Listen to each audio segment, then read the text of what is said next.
Other things that have been happening in countries outside of ours. WNBA star Brittney Griner sentenced to 9 years in Russian prison. So I saw that. I didn't really dive deep into that. But does that mean that she still can't get extradited or traded for? So this is the most recent update. This is from Daily Wire. WNBA star Brittney Griner was sentenced to 9 years in a Russian prison on Thursday. Russian prosecutors had argued that Griner, who was convicted of sneaking marijuana vaping materials into the country, should serve 9.5 years in prison. So she saved half a year, I guess. The request came during closing arguments in a court outside Moscow, nearly 6 months after the 6'9" WNBA star was nabbed at an airport with contraband. The US has been trying to negotiate her release, reportedly considering offering a notorious Russian arms dealer imprisoned here as a trade. So I'm not sure if that guy is maybe going to be swapped out for her or something, but it's a difficult situation. I mean, do you want to let a notorious Russian arms dealer go? No.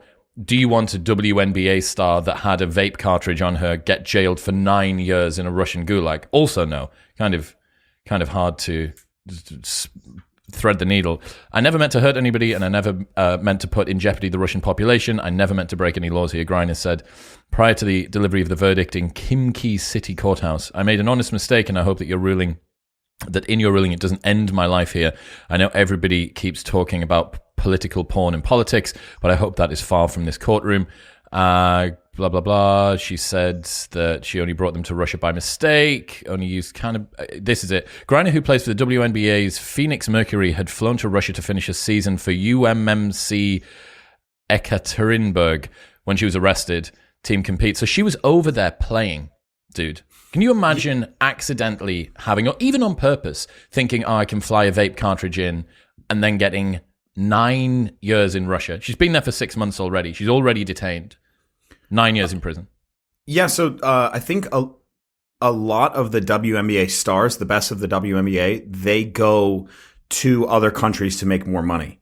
I think they pay athletes for women's basketball, and particularly a lot more. So a lot of women do this. This is a very common practice. But this is also not just Russia that has rules like this. A lot of Middle Eastern countries. Doesn't Bali have like crazy drug rules as well? Like Thailand is death if you're caught with the wrong drug. I think they still have the death sentence for people that are caught with the wrong drug. James was telling me about some guy who had some marijuana, and I think it was in Singapore. Or I'm not entirely sure what country it was. I know it was Southeast Asia, and he had whipping. Like they whipped him. Or like fucking way. A certain amount of lashes. Yes. What is this? Are we on a pirate ship? Is this the 1700s? What's going on? Dude, and then he was telling me another story about how, well, he had a bunch of stories about this because he's covered it a lot, but there was a guy who he was a football coach, so soccer coach, and he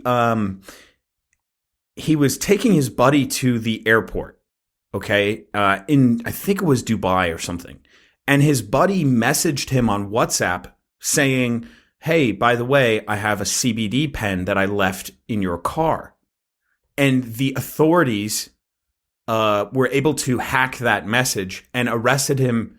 Like they stopped his car, took him out of there, found the CBD or whatever, and I think he's rotting in jail. Where's that?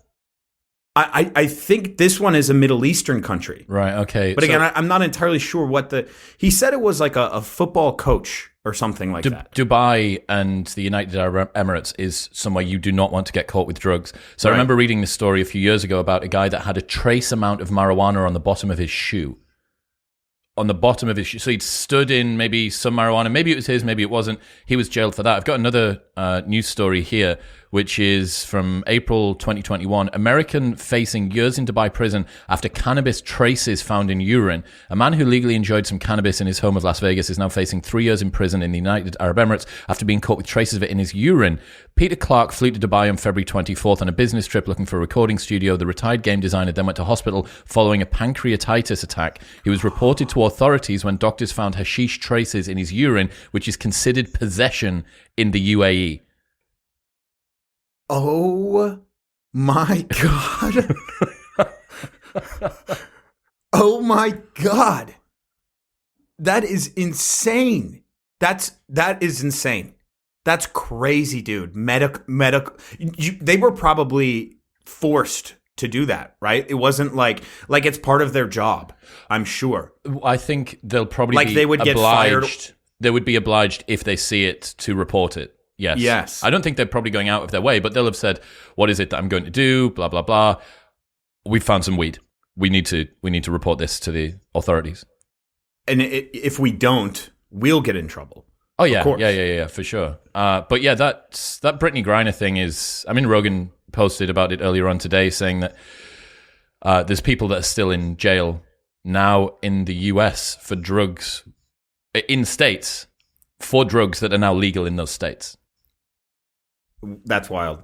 I can't believe I can't think of it. After a law is, like, once the law is changed, you can't get charged for it or something like that. It was, I can't think of the term, but if they change the law after you've broken it, you can't go to jail for it. And I think vice versa works as well. Oh, interesting. I don't know what the term is, but there's that. What's that thing? It's double jeopardy or whatever it is, where you can't be tried twice. Yeah. So that's definitely. But dude, I mean, I feel so bad for this Brittney Griner girl. Like, can you imagine being an athlete, peak of your sport, randomly got something in your suitcase, 9 years in a Russian prison?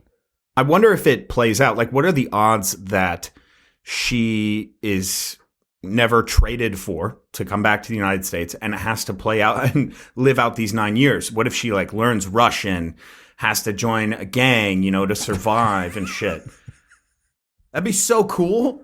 Then like once she's let go, she's like kind of never the same and like wants to stay in Russia, Russian double agent with her like new family. She gets like a new lease on life.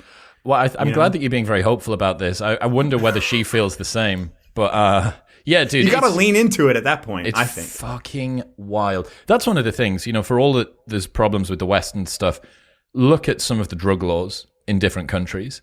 Look at some of the drug laws in the Middle East, in the Far East, in Russia. 9 years for a vape cartridge. It's very, very, very strange. But yeah, I guess we'll wait and see. And also the other thing is, let's say that the best possible outcome here is that the US loses a arms dealer.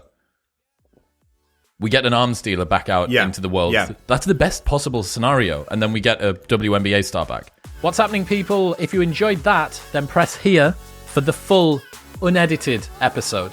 And don't forget to subscribe. Peace.